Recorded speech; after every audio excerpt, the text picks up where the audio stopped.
তো নমস্কার বন্ধুরা, আজকে লেডি কনস্টেবলের যে পরীক্ষা ছিল, মেন্স পরীক্ষা, সেই মেন্স পরীক্ষার প্রশ্নপত্র তোমরা দেখে নাও। একদম হুবহু কমন। সত্যি কথা বলতে জিকেগুলো খুবই সোজা ছিল এবং প্রশ্নর প্যাটার্ন কী কী রয়েছে এবং নতুন নতুন কী কী টপিক অ্যাড করেছে, ঠিক আছে, সবগুলো এক্সপ্লেন করে দেবো এই ভিডিওতে। এবং কী কী টপিকগুলো ইম্পর্টেন্ট হতে দাঁড়িয়েছে আপকামিং এক্সামের জন্য, ডাব্লিউবির জন্য যে ভ্যাকান্সি রয়েছে। তো তোমরা সবাই প্রশ্নগুলো দেখে নাও। প্রশ্নগুলো কি বলছে দেখো, এখানে প্রথম প্রশ্ন বলছে বায়ুমণ্ডলের সর্বনিম্ন স্তর কোনটি। তো আশা করি এটা সবাই পাবে, একদম ট্রোপোস্ফিয়ার, একদম বেসিক প্রশ্ন। তো তোমরা সবাই দেখে নাও। তারপর এদিকে একটা ম্যাথ রয়েছে। মেনলি আজকে জিকেগুলো তোমাদের সাথে শেয়ার করছি, আর অঙ্কগুলো একটু দেখে নাও, কারণ ভিডিওটি অনেকটা দীর্ঘ হবে না হলে। দেখো, মিজোরামের রাজধানী কি, এটা সবাই জানে। মিজোরাম হচ্ছে আইজল। নাগাল্যান্ড কোহিমা। দেখো, একটা কিন্তু রাজ্য রাজধানী থেকে একটা টপিক কিন্তু দিচ্ছে। হ্যাঁ, তো মেনলি দেখো এখানে একটা রিজনিং রয়েছে। তারপর সংক্ষেপে ব্রিফলি তোমাদের সাথে একটু বলে দিচ্ছি প্রশ্নটা কীরকম ছিল, তোমরা সবাই A to Z দেখে নাও। দেখো, তারপর এখানে অঙ্ক, তারপর রিজনিং, ব্লাড রিলেশন, তারপর ব্লাড রিলেশন থেকে প্রশ্ন থাকছেই। তারপর এখানে দেখো একটা রিজনিং রয়েছে যে BBA, এটা একটা অর্থাৎ এই কোট বা কোট না, অ্যাকচুয়ালি গ্যাপগুলো কাউন্ট করে এটা করতে হয়। তারপর একটা এখানে অঙ্ক রয়েছে 10 নম্বর। তারপর 3 নম্বর রয়েছে হচ্ছে দূষিত পদার্থযুক্ত ধোঁয়া ফুসফুস তথা দেহে প্রবেশ করলে কোন রোগটি হয়, এটা এখানে রয়েছে। এটা হচ্ছে ব্রঙ্কাইটিস হতে পারে সম্ভবত। তারপর এই প্রশ্নটা থাকছেই। 9 নম্বর প্রশ্নটা একটা রিজনিং, খুবই সহজ দিয়েছে রিজনিং। তারপর প্রশ্নগুলো বেসিক্যালি প্রশ্নগুলো খুবই ইজি ছিল।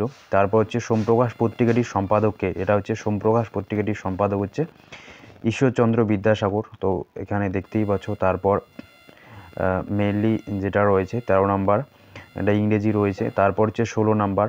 তো এটা একটা খুবই একটা ইম্পর্টেন্ট টপিক। তো এই টপিকটা যে কোনো সাংকেতিক ভাষায় কাককে যদি চড়াই হয়, চড়াই যদি গরু হয়, গরু যদি গাধা হয়, গাধা যদি পাখা হয়, পাখা যদি মোষ হয়, তবে নিচের কোনটি প্রাণী নয়। তো দেখতেই পাচ্ছ এটা কোনটি প্রাণী নয়, ঠিক আছে। তো গাধা যদি পাখা হয়, তো পাখা একটা প্রাণী নয়, পাখা মানে গাধা বলছে, তাহলে উত্তর হবে গাধা। তারপর নেক্সট এখানে বলছে নবাব ওয়াজিদ আলী কোন স্থানের নবাব ছিল। তারপরে এটা তোমরা দেখতেই পাচ্ছ, এটা নবাব ওয়াজিদ আলী কোন স্থানের, এটা হচ্ছে অযোধ্যা, যদিও এটা আমি শিওর বলতে পারছি না। তারপর নেক্সট এখানে সংক্ষেপে তোমরা দেখে নাও প্রশ্নগুলো। এখানে রিজনিং রয়েছে, ঠিক আছে। তারপর হচ্ছে গীতগোবিন্দম কে রচনা করে, এই যে প্রশ্নটা, গীতগোবিন্দম কে রচনা করে, এটা হচ্ছে জয়দেব। খুবই একটা ভালো প্রশ্ন, সবাই জানে আশা করি। তারপর হচ্ছে সোনার রাসায়নিক সংকেত কী, তো এটা একটা ইম্পর্টেন্ট টপিক বলা যেতে পারে, সোনার রাসায়নিক সংকেত কী, AU। তারপরে হচ্ছে নেক্সট প্রশ্ন দেখো, ক্যালসিয়াম এজ এ রিজনিং, এই টপিকটা মোটামুটি থাকেই। এটা ওয়াট রেডিয়েশন। তারপর এখানে 26 নাম্বার দেখতে পাচ্ছ মেনলি। তারপর একটা কারেন্ট অ্যাফেয়ার্স ছিল, সম্প্রতি ভালো কারেন্ট অ্যাফেয়ার্স, সেটা উত্তর 24। নেক্সট, সুপ্রিম কোর্টের বিচারপতিদের অবসর গ্রহণকারীর বয়সসীমা। দেখো, এই যে প্রশ্নটা, এই প্রশ্নটা বহুবার থেকে ইম্পর্টেন্ট, সেটা খুবই প্রশ্ন পরীক্ষায় থাকছে। এটা হচ্ছে 65 ইয়ার্স, 65 ইয়ার্স। তারপর এখানে হচ্ছে কি পার্টনারশিপ থেকে একটা অঙ্ক পড়ছে। Next, I rest dash your promise.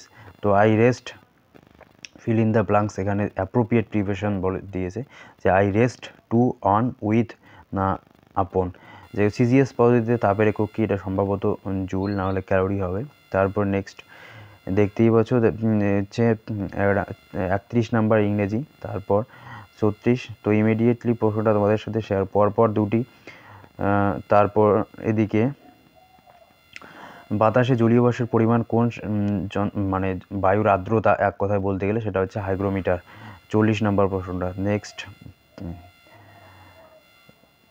সীমান্ত গান্ধী নামে কোন স্বাধীনতা সংগ্রামী পরিচিত, খান আব্দুল গফফর খান, এই যে প্রশ্নটা ছিল সীমান্ত গান্ধী। তারপর নেক্সট, মেন্স পরীক্ষার প্রশ্ন হিসেবে মোটামুটি ইজি ছিল। তারপর কান্ডালা বন্দরটি কোন রাজ্যে, এটা হচ্ছে গুজরাট। অ্যাপ্রোপ্রিয়েট, এটা হচ্ছে ইন। অ্যাবসর্বেট, এটা হচ্ছে ইন স্টাডিজ।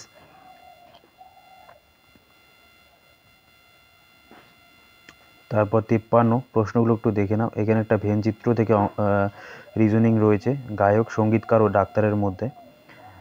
নল চৌবাচ্চা থেকে একটা প্রশ্ন দিয়েছে। তারপর নেক্সট, দেখতে পাচ্ছ এনার্জি কারেন্সি কাকে বলে, তো এডিনোসিন ট্রাইফসফেটকে এনার্জি কারেন্সি বলে। 60 নম্বর যে প্রশ্নটা ছিল, মোটামুটি সহজ ছিল প্রশ্নটা, ঠিক আছে। যেগুলো একটু ছিল ইজি টু মডারেট। ক্ষুদ্রান্তের অংশ নেয়, এটা হচ্ছে মিউকাস, ঠিক আছে। তারপর বিজয়নগর সাম্রাজ্যের শ্রেষ্ঠ সম্রাট ছিলেন কৃষ্ণদেব রায়, এটা হরিহর বুক্ষ প্রতিষ্ঠা করে। তারপর এখানে একটা রিজনিং ছিল, দেখতেই পাচ্ছ প্রশ্নটা তোমাদেরকে সংক্ষেপে দেখাচ্ছি যে প্রশ্নটা কীরকম ধরনের এসেছে এবং কি কি। দেখো, রণথম্ভ ন্যাশনাল পার্ক হচ্ছে রাজস্থান, তোমরা দেখিয়ে নিতে পারো। তারপর পাশপিলের একটা অঙ্ক রয়েছে শতকরা থেকে, তোমরা একটু সহজেই দেখে নাও। এটা হচ্ছে নাইক্রোম ধাতুর জেমু হিমবাহ হচ্ছে, দেখো কোন রিজনিং দেখতেই পাচ্ছ এখানে। তো এই ছিল 85টা প্রশ্ন A to Z তোমাদের সাথে শেয়ার করলাম। তো তোমরা সংক্ষেপে প্রশ্নগুলো একটু দেখে নাও কোন কোন টপিক থেকে বেশি বেশি দিয়েছে, তো সেটা। Thank you, best of lakh.